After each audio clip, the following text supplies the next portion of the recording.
Bonjour les badounettes. Bonjour mec. Dans la bad news de l'été numéro 241, Davy évoque certaines gloires passées vers 3 minutes 10. La Friendzone. Oui. C'est pas du tout un groupe des années 90 Non. qui partageait la scène avec les To Be Free. Non. Non. Et pourtant, qu'est-ce qu'ils sont bien les To Be Free. Et à certains de leurs âmes. To Be Free était un groupe de musique et de danse, un des premiers boys bands français, originaire de Longjumeau, près de chez moi, composé de 3 amis danseurs, chanteurs et beaux. Ce groupe connaît le succès de 1996 à 2001. En 2009, l'un de ses membres, Philippe, meurt 2 jours avant mon anniversaire d'un arrêt cardiaque dû à une overdose de somnifères. C'est de cet âme-là que Davy parle lorsqu'il lui souhaite la paix, puisque c'est le seul qui est mort à l'heure où nous tournons ces lignes. À ne pas confondre avec un autre mort d'un autre boys band de l'époque, Quentin de Hayage, lui aussi retrouvé mort chez lui d'un autre arrêt cardiaque. Mais lui c'est plus classe, c'était à New York déjà. Il était devenu acteur pornographique bodybuildé gay, United States. Aux alentours de 7 minutes 40 maintenant, l'on évoque maladroitement les avantages spécifiques des gauchers. L'autre jour, je me disais, si je me fais agresser dans la rue, prise de judo. Hein.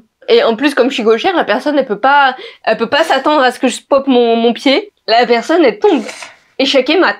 Alors ça, vous voyez, c'est un truc dont je suis fier. Alors j'ai rien fait pour, hein, mais je suis 100% gaucher, de l'œil, du pied et de la main. Comme 10 à 12% des humains. Les gauchers vivent moins longtemps, a priori à cause d'un certain nombre de désavantages physiques, notamment en termes de poids à la naissance. Et puis aussi tout simplement parce qu'il y a plus d'accidents. Par exemple, la plupart des outils sont adaptés aux droitiers. Mais comme Eleanor l'avance, des études ont prouvé que les gauchers étaient meilleurs en sport d'opposition. Tennis, judo, ping-pong, boxe, etc. Tout simplement, alors c'est pas la seule raison, mais voilà, parce qu'ils étaient plus rares. Et donc, plus habitués à affronter les droitiers, et aussi plus aptes à surprendre ces derniers qui, eux, ne sont pas habitués aux gauchers. On peut étendre ça aux guerres et aux vrais affrontements, desquels découle une plus grande facilité du choix d'un partenaire sexuel. Je gagne mon combat, ça te plaît, on se reproduit. D'un côté, on meurt plus facilement et plus vite, mais de l'autre, on a des avantages physiques, mentaux, etc., qui contrebalancent et nous font vivoter à 10%. Ou comment expliciter brièvement la pensée embrumée d'Eleanor Jenkins, merci Sylvain. Enfin, on s'interroge sur les décisions du législateur français, peu avant 9 minutes 30. Si on n'a plus le droit de faire combattre des enfants de maternelle, on n'a plus le droit de faire combattre des chiens, et si on peut plus faire combattre des enfants de 3e,